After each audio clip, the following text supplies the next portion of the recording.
Mithali, pressure game again against big opponents in the back end of a tournament. So, in terms of previous World Cups, familiar territory. Yeah, I think losing the game against South Africa puts us in a very difficult situation now. But again, I would say that since the last game, England Australia, uh, Australia is a very good side, no doubt about it. They are one of the best sides in the world. But again, I would say if we play as a team and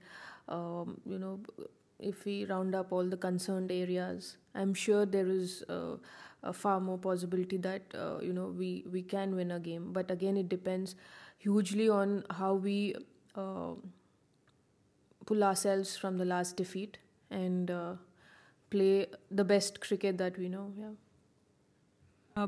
Coming into this tournament, before leaving, you spoke about the brand of cricket that this team wants to play. Has that been a concern for you in the last few days, last few games?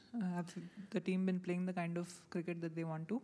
We started well, but we've not been consistent in that the way we would want to play in the tournament.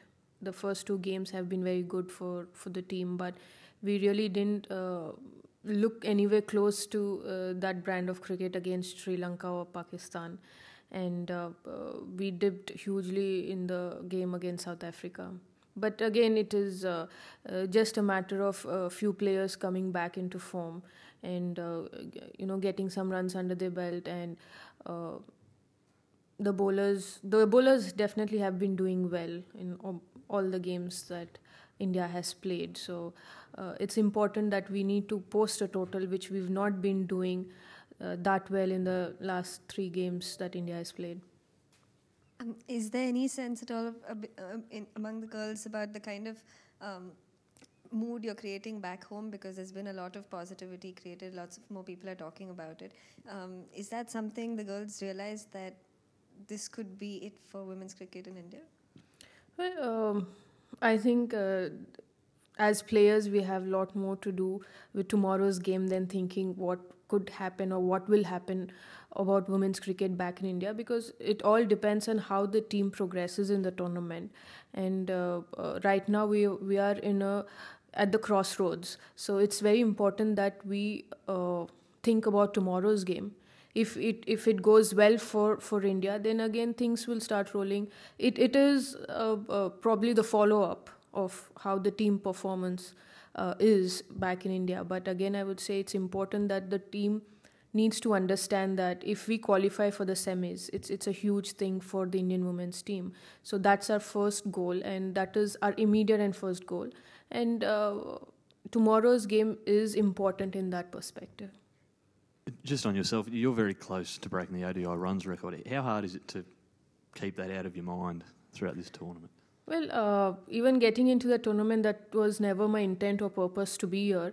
As a captain and as a player, I look forward that the team does well and we perform better than the last edition. And I've never really chased milestones. If you have a long career, it is part of your career.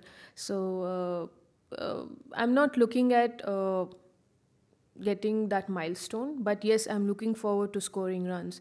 I don't know how much I would end up scoring in the tournament, but I would want runs to flow out of my bat. And on the Australian side, they're hurting from that loss to England. Are you expecting a response, a pretty aggressive response? Well, that's what the attitude is. Australians always make a comeback, and they don't give anything easily. But we are coming back from a defeat as well, so equally we would want to do well in tomorrow's game. How much is the duck personally hurting you and Harman? Well, I think it wouldn't have hurt that much if not been a big news about it. But see, as a player, I've always taken that in a stride. When you score 100, you're happy. When you score a 0, is also part of it. Unless you don't score a 0, you will not appreciate the 100 that you score and the runs which follow after that. But Harman, has she? What's her? I'm sure she's also looking forward to scoring runs in tomorrow's game. Thank you.